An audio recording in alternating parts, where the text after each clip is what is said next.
مرة أخرى مانويل سيرانو. واضح بأن الشوط الثاني تقريبا بنفس الأسلوب للمرحلة الأولى من هذه المباراة بينية مدريدية، وكرة في المرمى نعم لنادي الريال عن طريق البديل ماريو مارتين. ماريو يسجل لريال مدريد. كرة كانت مميزة للفريق الملكي في شباك وليد حاسبي. الملكي يتربع على عرشه من جديد من جانب المتألق مارتين ماريو، ويضع كرة رائعة بينية كانت جميلة. تحسس الخطر أبناء الأكاديمية فأحسوا بالضرر بكرة مميزة من جانب المتألق مارتين ماريو.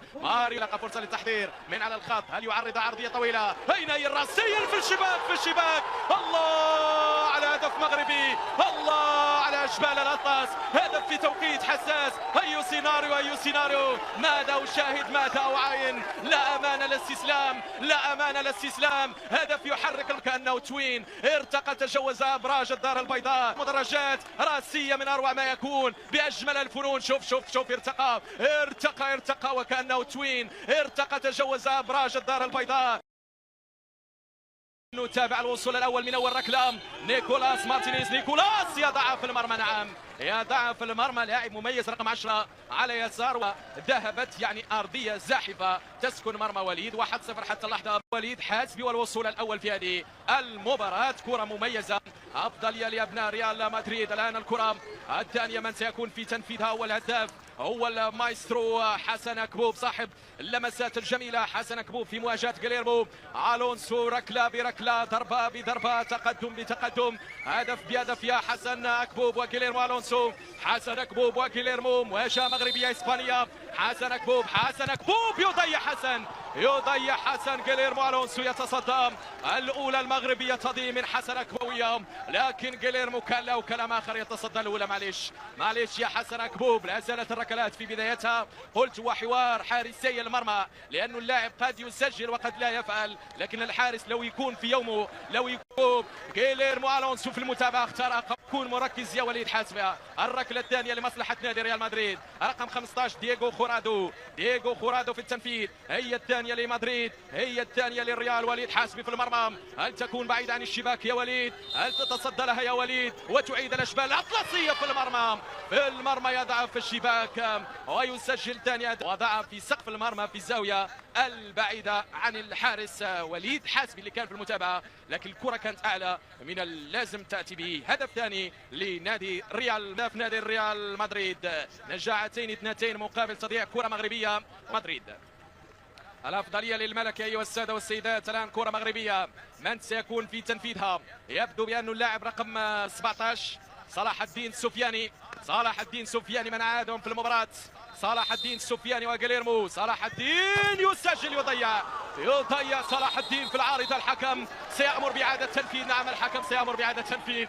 هذه المرة أنت محظوظ يا صلاح الدين شيفاني. الحارس تقدم غيليرمو ألونسو. هذه الإعادة تقدم بقدمين لنادي الريال. هذه كراتك يا وليد حاسبي. إن لم تتصدى لها وليد حتى وإن سجل الأشبال لن يتأهل. هذا مرفوض في التعديلات التحكيمية الأخيرة. تقدم الحارس غيليرمو ألونسو. صلاح الدين عندك فرصة لتسجل في هذه اللحظات. هل يغير الاتجاه صلاح الدين؟ يسجل. نعم يغير اتجاه. هذه المرة يسجل. هذه المرة يدون ويقلص الفارق 2-1. وليد حاسبي مسؤولية كبيرة جدا على حامر عليم. هل يتصدى ويعيد أبناء الأكاديمية لمشاهدة المباراة عصابهم؟ الجمهور أيضا يعيش لحظات صعبة. دافيد خيمينيز رقم 2. هي مباراة الفاينل، هي مباراة الوصول إلى النهائي. ديفيد خيمينيز ووليد حاسبي. وليد في المرمى. وليد هل يتصدى وليد؟ هو مدافع يا وليد.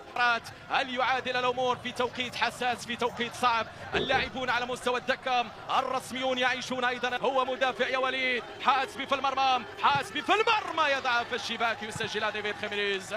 تسديدات من خلالها الهدف الثالث لنادي ريال مدريد. هي 5 تسديدات وتنتهي المرحلة الأولى حتى اللحظة 3-1. أبناء الأكاديمية لاعبين الإسبانيين المدريديين قوية جدا، واضح جدا، مركزة صعبة على وليد. يسجل عندهم فرصة للتقليص مرة أخرى. دقائق صعبة. يونس خراز رقم 15 داير الأيمن من قدم شوط أول مميز وقدم مباراة محترمة في مواجهة غيليرمو ألونسو. ركلات ترجيح ينبغي أكيد التحضير لها لأنها متوقعة في عالم المباريات الإقصائية.